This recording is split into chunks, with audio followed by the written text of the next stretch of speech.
నమస్తే అండి. అక్క మహాదేవి గురించి మనం మాట్లాడుకుందాం ఈ వీడియోలో. ముందుగా మనం హరహర మహాదేవ శంభో శంకర అని ఒక్కసారి పరమశివుణ్ణి ప్రార్థిద్దాం. అక్క మహాదేవి గారు ఈమె పరమశివుణ్ణే తన పతిగా భావించినటువంటి శివభక్తురాలు. వీరశైవ ఉద్యమాన్ని స్థాపించిన బసవేశ్వరునికి దాదాపు సమానంగా అదే కాలంలో జీవించారు అక్క మహాదేవి గారు. పుట్టినప్పుడు ఈమె పేరు మహాదేవి అని మాత్రమే ఉంది. అక్క అనే పదం తర్వాత వచ్చి చేరింది. కర్ణాటకలోని శివమొగ్గ జిల్లా అంటే షిమోగా జిల్లాలో ఉడుత్తడి అనే గ్రామంలో నిర్మలశెట్టి సుమతి అనే పుణ్య దంపతులకు ఈమె జన్మించారు. పార్వతీదేవి అంశతో జన్మించింది అని చెప్పి ఈమె తల్లిదండ్రులు భావించి మహాదేవి అని చెప్పి పేరు పెట్టారు. వాళ్ల సాంప్రదాయాన్ని అనుసరించి అంటే వీరశైవ సాంప్రదాయాన్ని అనుసరించి బాల్యంలోనే ఈమెకు శివదీక్ష ఇచ్చారు. పంచాక్షరి మంత్రాన్ని ఉపదేశం కూడా ఇచ్చారు. ఈమె గురువు గారి పేరు గురులింగదేవుడు. ఆయన ఈమెకు దీక్షా సంస్కారాన్ని ఇచ్చారు. నిరంతరం ఈమె శివనామస్మరణ చేస్తూ రాత్రి లేదు పగలు లేదు అంటే ఏ పనులు చేస్తున్నా, స్నేహితులతో మాట్లాడుతున్నా, ఆడుకుంటున్నా, పాడుకుంటున్నా, చదువుకుంటున్నా నిరంతరం మనసులో శివుణ్ణి ధ్యానం చేస్తూ ఈమె జీవిస్తూ ఉన్నారు. మొత్తానికండి ఈమె యవ్వన దశకు వచ్చిన తర్వాత ఇక అక్కడి నుంచి సమస్య అనేది ప్రారంభం అయ్యింది. ఈమె చాలా అందంగా ఉండేది, బహుసుందరవతి, రూప లావణ్యాలతో ఉండేది. ఇక ఈమె ఉన్న రాజ్యాన్ని పరిపాలించే రాజు, ఆయన పేరు కౌశికుడు. ఆ రాజు ఒకరోజు అలా వీళ్ళ వీధిలో నుంచి వస్తుంటే ఈమె రాజుగారు వచ్చారని చెప్పి అందరూ అంటుంటే సరే చూద్దాం ఎవరు రాజుగారు అని మనం బాల్కనీ అని చెప్పి పిలుస్తామే, అదిగో అక్కడికొచ్చి ఆమె నిలబడి చూస్తూ ఉన్నారు మేడ మీద ఎవరబ్బా అని. రాజుగారు అటు ఇటు చుట్టూ చూస్తూ ఈమెను చూశారు. ఎవరి సుందరీమణి ఇంత అందంగా ఉన్నది, ఇంత అందంగా ఉందంటే మరి నేను పెళ్లి చేసుకోవాలి కదా, రాజు దగ్గర ఉండాలి ఇంత సౌందర్యము, నేను అనుభవించాలి ఈ సౌందర్యాన్ని అని చెప్పి రాజు అనుకున్నాడు ఆ కౌశికుడు. అయితే ఆ రాజుగారు జైన మతస్థుడు, జైన సాంప్రదాయానికి చెందిన వ్యక్తి. మన దక్షిణ భారతదేశంలోని ముఖ్యంగా కర్ణాటకలో జైన రాజులు ఒకప్పుడు పరిపాలించారు. ఆ తర్వాత మళ్ళీ క్రమక్రమంగా జైన రాజులు వాళ్ళందరూ పోయి శైవము, వైష్ణవము, శాక్తేయము ఇవన్నీ కూడా వచ్చాయి. సరే మొత్తానికంటే మంత్రి గారు వచ్చి ఈ అక్కమహాదేవి తల్లిదండ్రులతో మాట్లాడాడు. రాజుగారు ఈ మీద కన్నేశారు, ఇష్టపడ్డాడు, పెళ్లి చేసుకోవాలనుకుంటున్నాడు అని. నేను పెళ్లి చేసుకోదలుచుకోలేదు అని చెప్పి ఈమె చెప్పింది. ఎందుకు పెళ్లి చేసుకోవట్లేదు అని అంటే పరమశివుడినే నేను భర్తగా భావిస్తూ ఉన్నాను, నేను ఎవరిని పెళ్లి చేసుకోదలుచుకోలేదు అని చెప్పింది. వింటారా? వినరు. మంత్రి గారు ఈమెను భయపెట్టడం మొదలుపెట్టారు. సరే నీ ఇష్టం, నువ్వు రాజుగారిని పెళ్లి చేసుకోకపోతే నీకేం కాదమ్మా, రాజుగారి దగ్గర బలం ఉంది, సైన్యం ఉంది, అధికారం ఉంది, ఇక నీకు తెలియదేముంది, నీ తల్లిదండ్రులు, నీ బంధువులు, నీ స్నేహితులు వాళ్ళందరూ పైకి పోతారు అని చెప్పి భయపెట్టాడు మంత్రి. ఇక ఈమె ఆలోచించింది ఏం చేయాలబ్బా అని చెప్పి ఆలోచించి సరే తన ప్రాణరక్షణ చేసుకోవాలి అనుకుంది, తన తల్లిదండ్రుల ప్రాణరక్షణ చేయాలి అని చెప్పి అనుకుంది. ముఖ్యంగా కాదు అంటే తల్లిదండ్రులను చంపేసి రాజు తీసుకెళ్లి ఈమెను బలవంతంగా ఈమె మీద అఘాయిత్యం చేసే అవకాశాలు కూడా ఉన్నాయి. అంటే మాన సంరక్షణ కూడా చేసుకోవాలి. ఏం చేయాలబ్బా అని ఆలోచించి మనసులో ఆ శ్రీ మల్లికార్జున స్వామి వారిని ధ్యానించి సరే నేను రాజుని పెళ్లి చేసుకుంటాను, కాకపోతే నాకు 3 కోరికలున్నాయి, ఆ 3 కోరికలను ఒప్పుకుంటే రాజుగారిని నేను వివాహం చేసుకుంటాను అంది. సరే ఏంటి ఆ కోరికలు అని చెప్పి అడిగారు. ఏం లేదు, మొట్టమొదటిది ఏంటంటే నేను శివలింగానికి నేను పూజ చేస్తూ ఉంటాను, ప్రతిరోజు పూజ చేస్తూ ఉంటాను, అభిషేకం చేస్తాను, నాకు ఒక పూజా పద్ధతి ఉంది, దాన్ని డిస్టర్బ్ చేయకూడదు, అసలు దాన్ని ముట్టుకోకూడదు, నాకు ఒక పద్ధతి ఉంది అని చెప్పింది. సరే రెండోది ఏంటి అంటే గురుదేవులు లేకపోతే జంగమ దేవరలు ఎవరైనా సరే వస్తే వాళ్ల పాదపూజ చేసి వాళ్ళకి నేను ఆతిథ్యం ఇస్తాను, వాళ్ళని చాలా గౌరవంగా పరమశివుడిని ఎలా చూసుకుంటానో అలా చూసుకొని మరీ నేను వాళ్ళని పంపిస్తాను, వాళ్లను అవమానించకూడదు అని చెప్పింది. సరే అన్నారు.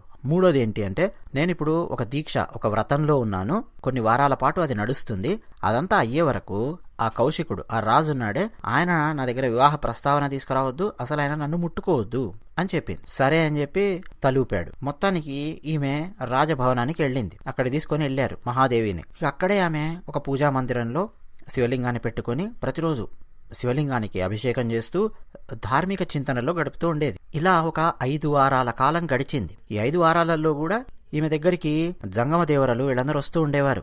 రాజేమో చూస్తూ ఉండేవాడు. ఒకరోజు ఒక జంగమదేవరను అవమానించి పంపించాడు రాజు. ఈమె గమనించింది, ఊరుకుంది, సరే చూద్దామే ఇంకా ఏం చేస్తాడు అని. ఆ జంగమదేవర కూడా రాజునేమి శపించలేదు, ఏమనలేదు, వెళ్ళిపోయాడు ఆయన. ఈమె మనసులో బాధపడి సరే చూద్దామని చెప్పి అనుకుంది. ఓ రోజు ఈమె గురువు గారు వచ్చారు, గురులింగదేవులు. గురువు గారు వస్తే గురువుగారిని కూర్చోబెట్టి ఆ గురువు గారికి ఆతిథ్యం ఇచ్చి పాదపూజ చేసి ఇవన్నీ చేస్తూ ఉంటే రాజుగారు వచ్చి ఆ గురువు గారిని అవమానిస్తూ నిందిస్తూ సూటిపోటి మాటలు మాట్లాడారు. మొత్తానికి గురువు గారండి ఇదమ్మా పరిస్థితి, ఇలా ఉంది, నేను ఇక్కడ ఉండను అని చెప్పి గురువు గారు వెళ్ళిపోయారు. ఒక్కరోజు కూడా మేము మీ ఆతిథ్యాన్ని ఇక్కడ స్వీకరించడానికి సిద్ధంగా లేము అని చెప్పి వెళ్ళిపోయారు. అంటే గురువు గారిని కూడా అవమానించాడు రాజు. చాలా కోపం వచ్చింది ఈమెకు. సరే చూద్దాం, ఈ వ్రతం అయ్యే లోపలన్నా కనీసం నిష్టగా ఉంటాడా లేదా, ఏం చేస్తాడో అని చెప్పి చూస్తే రాజు ఒకరోజు బాగా తాగి వచ్చి ఈమె పడుకొని ఉంటే బలవంతంగా ఆమె చేయబట్టుకొని లాగి ఈమెను కౌగిలించుకున్నాడు. ఎందుకని? కామాతురాణం నా భయం నా లజ్జ అన్నారు.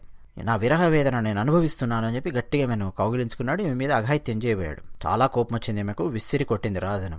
కొన్ని వారాల పాటు నేను దీక్ష చేస్తున్నానని చెప్పాను, నువ్వు నన్ను వివాహం చేసుకోవాలి అని చెప్పావు. మరి నేను వివాహం చేసుకుంటే నీ భార్యగా మారితే కనీసం ఈ 3 నియమాలు కూడా నువ్వు పాటించలేకపోయావు, దాన్ని గౌరవించలేకపోయావు. ఇక నిన్ను నేనేంటి పెళ్లి చేసుకునేది?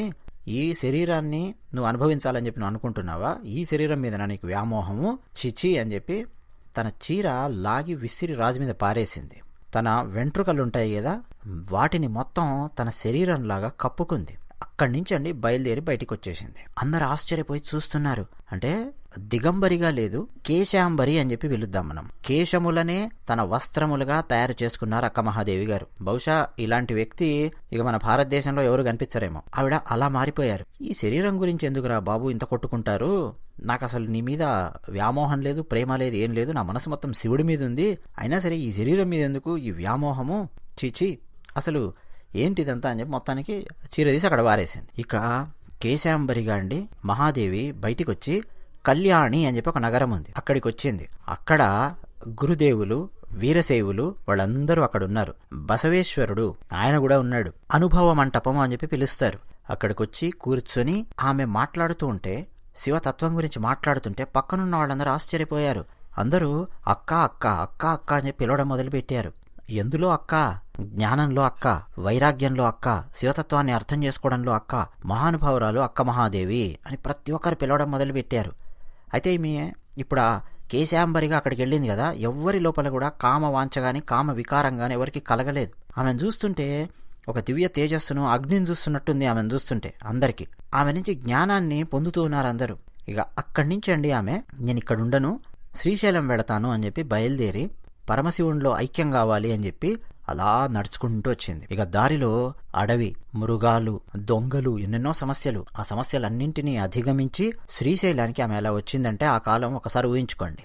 ఆమె ఒంటి నిండా అండి విభూతి రేఖలు, బూడిద పూసుకొని ఉంటుంది.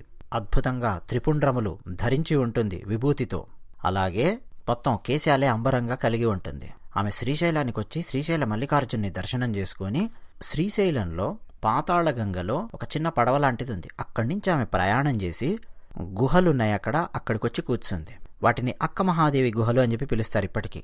ఆ గుహల్లో ఎవ్వరూ లేరక్కడ. ఒక పక్క నీళ్లు, కొండలు, లోయలు, ఒంటరిగా అక్కడ కూర్చుంది. ధ్యానం చేసింది, తపస్సు చేసింది, శివతత్వాన్ని గురించి పాడడం మొదలుపెట్టింది, రాయడం మొదలుపెట్టింది. ఆమె రాసినటువంటి వచనాలు కన్నడ సాహిత్యంలో అత్యద్భుతమైన స్థానాన్ని సంపాదించుకున్నాయి. తెలుగులో కూడా వాటిని అనువాదం చేసినటువంటి వాళ్ళు ఉన్నారు. ఆ తర్వాత అక్క మహాదేవి ఇక తాను తన శరీరాన్ని ఎక్కడ చాలించాలి అని చెప్పి అనుకుంటుంటే కదళీవనం అని ఒక ప్రదేశం ఉంది శ్రీశైలంలో. ఆ ప్రదేశానికి వెళ్ళి అక్కడ ఆమె కొన్ని రోజులుండి తపస్సమాధిలో ఉండి అక్కడి నుంచి పరమశివుడి లోపలికి ఐక్యమైపోయింది. అంటే అక్క మహాదేవి గారండి ఒక స్వతంత్ర మహిళ అని చెప్పి చెప్పొచ్చు. అంటే వ్యక్తి స్వాతంత్రానికి విలువ ఇవ్వాలి, నువ్వెవర్రా నన్ను పెళ్లి చేసుకోవడానికి అని చెప్పి మాట్లాడినటువంటి వ్యక్తి అక్క మహాదేవి గారు. అంతేకాదు శివతత్వం గురించి ఆమె చెన్న మల్లికార్జున అని 434 వచనాలైతే ఇప్పటికీ లభించాయి ఆమె రాసినవి. ఇక వాటి మీద చాలా మంది తాత్విక చింతనతో మాట్లాడినటువంటి వాళ్ళు చాలా మంది ఉన్నారు. వీరశైవంలో అత్యంత ప్రాముఖ్యత కలిగినటువంటి వ్యక్తి అక్క మహాదేవి గారు. మీరెప్పుడైనా శ్రీశైలం వెళితే మల్లికార్జునుని దర్శనం తర్వాత రోప్ వే ఎక్కడుందని చెప్పి అడగండి. అక్కడికి వెళ్ళండి, ఆఫీస్ ఉంటుంది పాతాళగంగ వెళ్ళడానికి. అక్కడ టికెట్ తీసుకొని రోప్ వేలో పాతాళగంగ దాకా వెళ్ళి అక్కడ బోట్ ఎక్కి అక్క మహాదేవి గుహలు వాళ్ళు తీసుకెళ్తారు. గవర్నమెంటే రన్ చేస్తుంది ఇదంతా కూడా. అక్క మహాదేవి గుహలకు మీరు వెళ్ళొచ్చు, చూడొచ్చు అక్క మహాదేవి గారు ఎక్కడ తపస్సు చేసుకున్నారు అని. ఇది అక్క మహాదేవి గారికి సంబంధించినటువంటి చరిత్ర. ఇంకా చాలా విషయాలు మనం శ్రీశైలానికి సంబంధించినవి శివుడు అవకాశం ఇస్తే మాట్లాడుకోవడానికి ప్రయత్నం చేద్దాం. వీడియో నచ్చితే లైక్, నచ్చకపోతే డిస్లైక్ కొట్టండి. మీరేమనుకుంటున్నారో మీ అభిప్రాయాలను మాతో పంచుకుంటారని చెప్పి ఆశిస్తూ ఉన్నాం. ధన్యవాదాలు.